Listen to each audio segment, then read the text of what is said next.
ಜೈನ್ ದರ್ಶನ್ ಹೇಗಿದೆಯಾ? ಚೆನ್ನಾಗಿದೆಯಾ? ಪಾಪ ಹೇಗೆ ಚೆನ್ನಾಗಿರೋಕ್ಕೆ ಸಾಧ್ಯ? ನೋಡೋದು ದರ್ಶನ್, ನೀನು ಯಾರಿಗೆ ದುಡ್ಡು ಕೊಟ್ಟು ಕಳಿಸಿದ್ಯೋ ಅವರೆಲ್ಲ ಈಗ ಪೊಲೀಸ್ನವ್ರ ಹತ್ರ ಮಾಫಿ ಶರಣರಾಗಿದ್ದಾರೆ.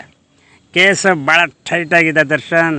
ಸರ್ಕಾರ ಯಾವಾಗ ಫ್ರೀ ಹ್ಯಾಂಡ್ ತಗೋತೋ ಆವಾಗ ಈ ತನಿಖೆ ಭಾಳ ಚುರುಕಾಗ್ತಾಯಿದೆ ಮತ್ತು ಗಟ್ಟಿ ಆಗ್ತಾಯಿದೆ.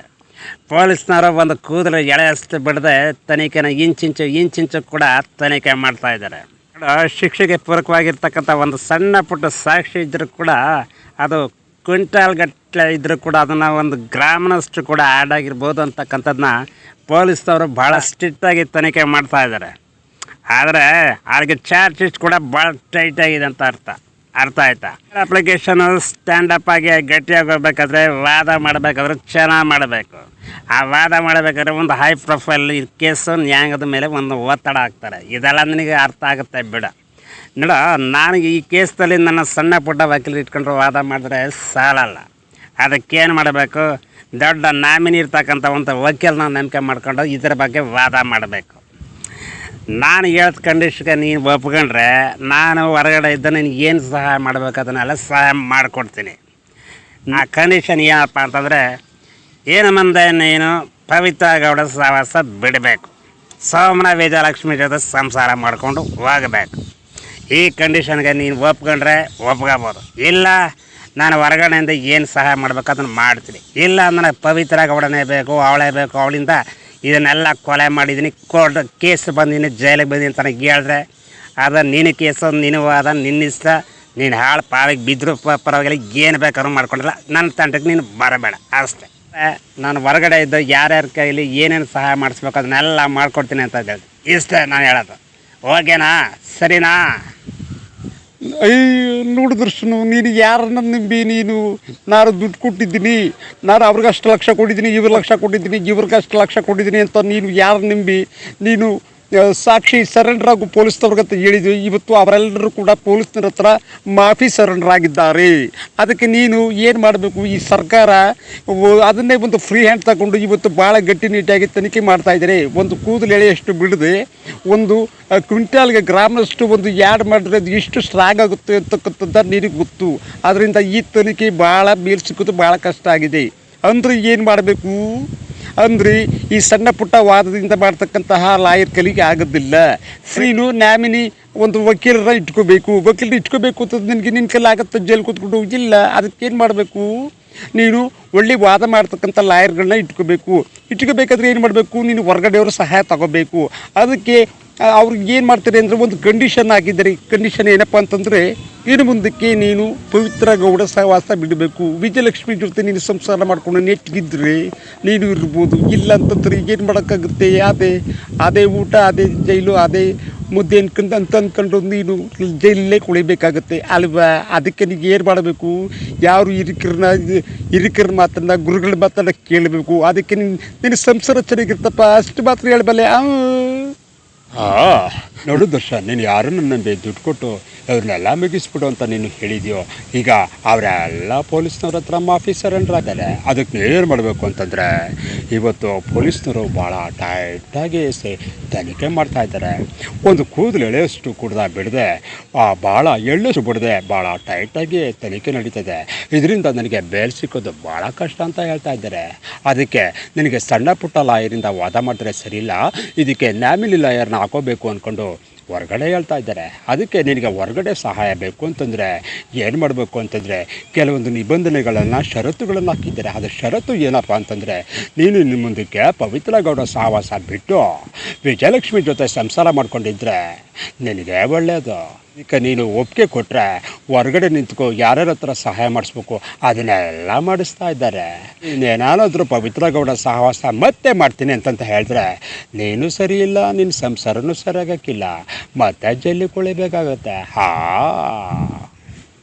ಅಲೇ ನೋಡು ದರ್ಶನ, ನೀನು ಯಾರನ್ನು ನಂಬಿ ಇವತ್ತು ನೀನು ಈ ಪರಿಸ್ಥಿತಿಗೆ ಬರಬೇಕಾದ್ರೆ ಯಾರಪ್ಪ ಕರಡ ಸೇರ್ಕೊಂಡು ನಿನ್ನನ್ನು ಇವತ್ತು ಈ ಸ್ಥಿತಿಗೆ ತಂದಿದ್ದರಲ್ಲಪ್ಪ.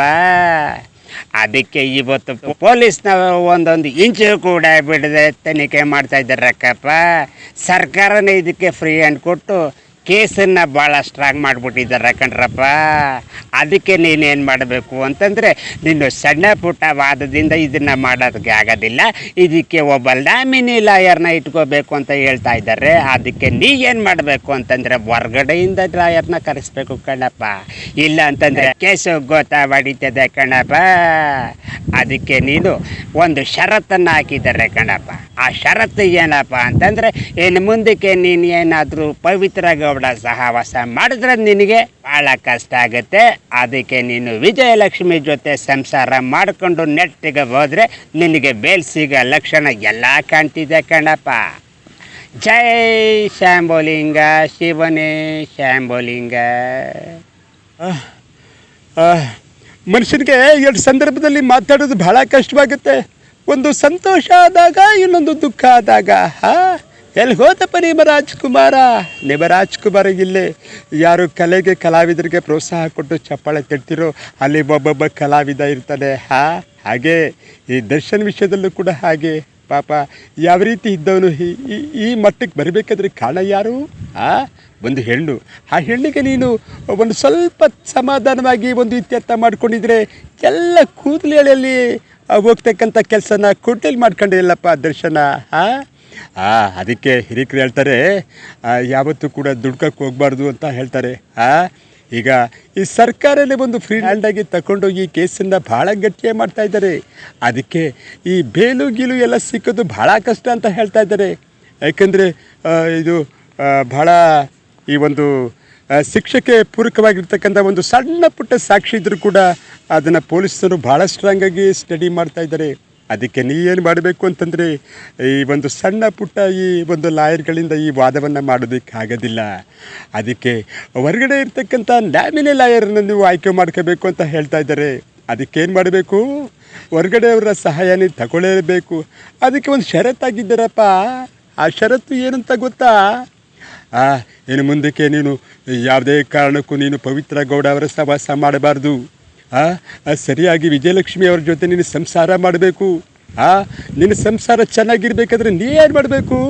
ಇಂತಿಂಥ ಕೆಟ್ಟವರ ಸಹವಾಸನೆಲ್ಲ ಬಿಡಬೇಕು ಅಲ್ವ್ರಾ? ಹಾಗೆ ತಾನೇ? ನೋಡಪ್ಪ, ನಿಮ್ಮ ತಂದೆಯವರು ಎಂಥ ಮಹಾನ್ ವ್ಯಕ್ತಿ. ಎಷ್ಟು ಕೋಪಿಷ್ಟಾಗಿದ್ರು ಕೂಡ ನನ್ನ ಜೊತೆಲ್ಲ ಚೆನ್ನಾಗಿರ್ತಿದ್ರು. ಹಾಗೆ ನೀನು ಕೂಡ ಯಾಕಪ್ಪ ಆಗಬಾರ್ದು? ಆಗುತ್ತಪ್ಪ, ಪ್ರಯತ್ನ ಪಡಪ್ಪ. ಇಷ್ಟು ಹೇಳಿ ನನ್ನ ಮಾತನ್ನ ಮುಕ್ತಾಯ ಮಾಡ್ತಿದ್ದೀನಿ ಅಪ್ಪ. ಏನು ಬೇಜಾರು ಮಾಡ್ಕೊಬೇಡಪ್ಪ ದರ್ಶನ. ಬರಲಾ? ಅರೆ ಯಾಕೆ ದರ್ಶನ್ ಇಷ್ಟು ಭಾಳ ಬೇಜಾರು ಕುಂತಿದ್ಯಾ? ನನಗತ್ತು ಈ ಸ್ಥಿತಿ ನೋಡೋಕ್ಕಾಗ್ತಾ ಇಲ್ಲ. ಯಾಕಂದರೆ ನೀನು ಯಾರನ್ನು ನಂಬಿ ಯಾರ್ಯಾರಿಗೆ ದುಡ್ಡು ಕೊಟ್ಟು ನೀನು ಆ ರೇಣುಕಸ್ವಾಮಿನ ಕೊಲೆ ಮಾಡೋ ಅಂತ ಹೇಳಿದೆಯೋ ಅವರೆಲ್ಲ ಈಗ ಪೊಲೀಸರ ಹತ್ರ ಮಾಫಿ ಶರಣರಾಗಿದ್ದಾರೆ. ಮಾಫಿ ಶರಣ ಅಂದರೆ ನಿನಗೆ ಗೊತ್ತಲ್ಲ. ಅದಕ್ಕೆ ಯಾವುದೇ ಕೂಡ ಇವತ್ತು ಸರ್ಕಾರನೇ ಒಂದು ಫ್ರೀ ಹ್ಯಾಂಡ್ ತಗೊಂಡು ಈ ಒಂದು ಕೇಸನ್ನು ಭಾಳ ಸ್ಟ್ರಾಂಗ್ ಮಾಡ್ತಾ ಇದ್ದಾರೆ. ಅದಕ್ಕೆ ನೀರು ಮಾಡಬೇಕಂದ್ರೆ ಯಾವತ್ತೂ ಕೂಡ ಸಣ್ಣ ಪುಟ್ಟ ವಾದದಿಂದ ಈ ಒಂದು ಬೇಲ್ ಸಿಗೋದು ಭಾಳ ಕಷ್ಟ ಆಗುತ್ತೆ ದರ್ಶನ್. ದೊಡ್ಡ ಲಾಯರ್ಗಳನ್ನ ಇಟ್ಕೋಬೇಕು ಅಂದರೆ ಇನ್ನು ಹೊರಗಡೆಯವರ ಸಹಾಯ ಪಡೀಲೇಬೇಕು. ಅದಕ್ಕೇನು ಮಾಡಬೇಕು? ಅವರು ಒಂದು ಷರತ್ತು ಹಾಕಿದ್ದಾರೆ ನಿಮ್ಮ ಕುಟುಂಬದ ಒಂದು ಮೂಲಗಳ ಮಾಹಿತಿಯಿಂದ. ನೀನು ಯಾವುದೇ ಕಾರಣಕ್ಕೂ ಪವಿತ್ರ ಗೌಡವರ ಸಹವಾಸ ಬಿಡಬೇಕು. ಮತ್ತು ವಿಜಯಲಕ್ಷ್ಮಿ ಅವ್ರ ಜೊತೆ ನೀನು ಸಂತೋಷವಾಗಿ ಚೆನ್ನಾಗಿರಬೇಕು ಅಂತ ಅವರೆಲ್ಲ ಆಸೆ ಪಡ್ತಾ ಇದ್ದಾರೆ. ಯಾಸಕ್ಕೆ ಯಾವತ್ತೂ ಕೂಡ ಮಸಿ ಬಿಡಬಾರ್ದು ದರ್ಶನ್. ಇಷ್ಟು ಮಾತ್ರ ಹೇಳ್ತೀನಿ ಅಷ್ಟೇ. ಅಲ್ಲ, ಕಾವೇರಿ ನಮ್ಮದು, ಕರ್ನಾಟಕ ನಮ್ಮದು. ಇಲ್ಲಿ ನಡೆದಿರ್ತಕ್ಕಂಥ ನೀವೆಲ್ಲ ನಮ್ಮವರು ನಮ್ಮವರು ನಮ್ಮವರು ನಮ್ಮವರು ನಮ್ಮವರು ಅಂತ ಹೇಳ್ತಾ ಇದೆ. ಈಗ ನಮ್ಮ ದರ್ಶನ ಕೂಡ ನಮ್ಮವರು. ಯಾಕಂದರೆ ಇವರು ಕನ್ನಡ ಚಿತ್ರರಂಗಕ್ಕೆ ಕೊಟ್ಟಿರ್ತಕ್ಕಂಥದ್ದು ಚಿತ್ರ ಭಾಳ ಅಪಾರವಾಗಿರ್ತಕ್ಕಂಥದ್ದು. ಇವರು ಅನೇಕ ದಯಾ ಪ್ರಾಣಿಗಳನ್ನು ಸಾಕಿದ್ದಾರೆ, ಗೋಶಾಲೆಗಳನ್ನು ನಿರ್ಮಾಣ ಮಾಡಿದ್ದಾರೆ ಮತ್ತು ಬಡ ಬಗ್ಗರಿಗೆ, ವೃದ್ಧರಿಗೆ, ವಯಸ್ಸಾದವರಿಗೆ ಎಲ್ಲ ರೀತಿಯ ಅನುಕೂಲಗಳನ್ನು ಮಾಡಿಕೊಟ್ಟಿದ್ದಾರೆ. ಅದರಿಂದ ಇವರು ಆದಷ್ಟು ಬೇಗ ಈ ಜೈಲಿನಿಂದ ಹೊರಗಡೆ ಬರಲೇಬೇಕು. ಯಾಕಂದರೆ ಬರಲೇಬೇಕು ಅಂತಂತ ನಾವು ಹೇಳ್ತೀವಿ, ಆದರೆ ಸರ್ಕಾರ ಎಲ್ಲ ಸಂಪೂರ್ಣವಾಗಿ ಈ ಒಂದು ಸಾಕ್ಷ್ಯಾಧಾರಗಳು ಬಲವಾಗಿರೋದ್ರಿಂದ ಇವರು ಬೇಲ್ ಸಿಕ್ಕೋದು ಭಾಳ ಕಷ್ಟ ಅಂತ ಹೇಳ್ತಾ ಇದ್ದಾರೆ. ಅದಕ್ಕೆ ಈ ಒಂದು ವಾದವನ್ನು ಸಣ್ಣ ಪುಟ್ಟ ಲಾಯರ್ಗಳಿಂದ ಮಾಡೋದಕ್ಕೆ ಸಾಧ್ಯ ಇಲ್ಲ. ದೊಡ್ಡ ದೊಡ್ಡ ಲಾಯರ್ಗಳು ಮಾಡಲೇಬೇಕು.